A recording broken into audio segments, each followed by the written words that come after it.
नमस्कार, धर्म ज्ञान के दर्शकों का एक बार फिर से स्वागत है। हमेशा की तरह मैं हूं आपके साथ कविता राणा।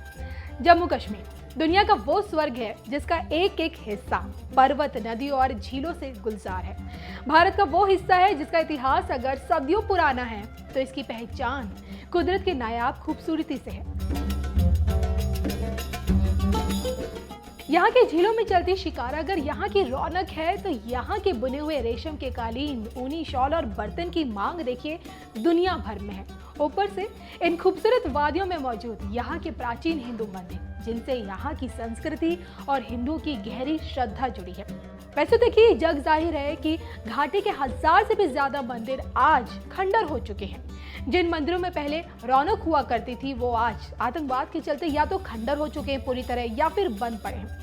वैष्णो देवी और अमरनाथ धाम को अगर छोड़ दिया जाए तो सूबे में देखिए शायद ही कोई ऐसा मंदिर होगा जहां अब भी दर्शनार्थियों की भारी भीड़ देखने को मिलती होगी, क्योंकि कश्मीर के अधिकतर मंदिर, चाहे वो खीर भवानी मंदिर हो, ज्वालामुखी देवी मंदिर हो या फिर 1400 साल पुराना मार्तंड सूर्य मंदिर हो या फिर त्रिपुर सुंदरी मंदिर, आज ये तमाम हिंदू मंदिर खंडर हो चुके हैं। लेकिन इन सब के बीच एक मंदिर ऐसा है जहां आज भी आस्था की ज्योत जलती है। एक मंदिर ऐसा है जहां भक्तों का सैलाब नजर आता है। एक मंदिर ऐसा है जहां से कभी कोई खाली हाथ नहीं लौटा। हम बात कर रहे हैं राजौरी जिले से 60 किलोमीटर की दूरी पर स्थित साडा मंडी दैविक स्थल। जी हाँ, ये एक ऐसा दैवीय स्थल है जहां से हर भक्त की मनोकामना पूर्ण होती है, फिर चाहे वो हिंदू हो या फिर मुसलमान। 200 वर्ष पुराना ये मंदिर आज हजारों लाखों लोगों की आस्था का धाम है। 200 वर्ष पुराना ये मंदिर आज मुराद पूरी कराने वाला चमत्कारी धाम है। जी हाँ, इस मंदिर की पौराणिक कथा पिता पुत्र की एक ऐसी दैविक शक्ति से जुड़ी है जिनकी शक्ति आज इस पूरे गांव की रक्षा कर रही है।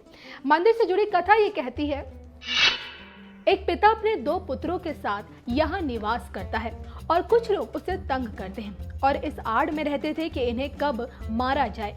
जो पिता पुत्र तीनों बलशाली थे, इसलिए एक दिन मौका पाकर उन लोगों ने पहले पुत्रों पर हमला कर दिया और पुत्रों को मार दिया। उसके बाद जैसे ही उनको मौका मिला उन्होंने उस पिता को भी मौत के घाट उतार दिया। और फिर क्या था, पिता मरते मरते भी उन लोगों से बदला लेने लगे और उनको भी मार दिया और इस जगह पर खून ही खून हो गया।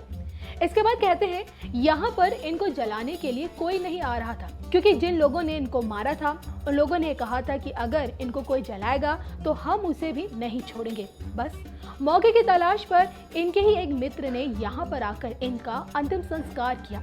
उसके बाद उन्होंने गांव के ही किसी व्यक्ति को दर्शन दिया और कहा कि मैं अभी भी यही हूँ और गांव की रक्षा करूंगा, यहाँ पर मेरा निवास स्थान बनाओ। फिर देखते ही देखते यहाँ पर इनका निवास स्थान पिता पुत्र के नाम से बन गया और आज ये नाम साडा मंडी के नाम से जाना जाने लगा। ये जो साडा मंडी देवस्थान है, ये कोई 200 साल सदियों से पहले इनका नाम ही चलता आ रहा है।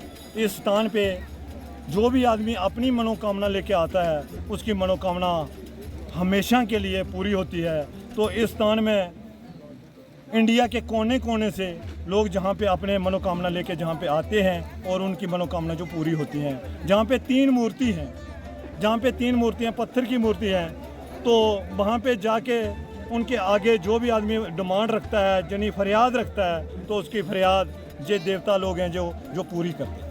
जहाँ की हकीकत है जो वो यही है कि अपनी श्रद्धा के अनुसार कोई भी आदमी जहाँ पे जब आता है, कोई अपने मन से कहता है कि मेरी नौकरी लग जाए, कोई मन से कहता है मेरी शादी हो जाए, कोई मन से कहता है कि मैं अमीर हो जाऊं, तो उसी को लेके जब जहाँ पे लोग आते हैं तो वो अपनी मन्नत करते हैं, जहाँ पे फरियाद करते हैं कि बाबा जी मेरी ये जो मुराद है ये पूरी होनी चाहिए, तो मैं आपके दरबार में बकरा चढ़ा दूंगा या प्रसाद चढ़ा दूंगा। बकरे का प्रसाद जहाँ पे बन के लगता है और दूसरा आटे का प्रसाद, सूजी का प्रसाद भी जहाँ पे बन के लगता है।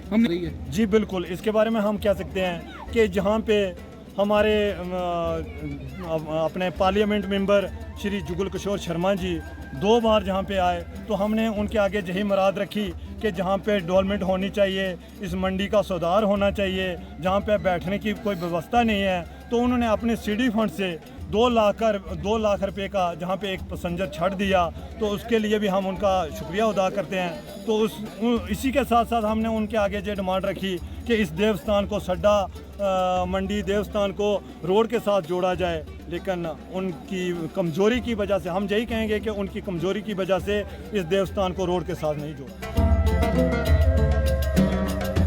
तो पिता पुत्र का यह अलौकिक धाम आज आस्था का केंद्र है। ऐसा कोई दिन नहीं जब यहाँ भक्तों की भीड़ दिखाई ना दे। अब आप इसे देखिए, साडा मंडी की दैवीय शक्ति कहें या फिर कुछ और, लेकिन यहाँ से आज तक कभी कोई व्यक्ति खाली हाथ नहीं लौटा है और जो भी साडा मंडी के दर पर आता है उसकी हाथों हाथ हर मनोकामना पूर्ण होती है।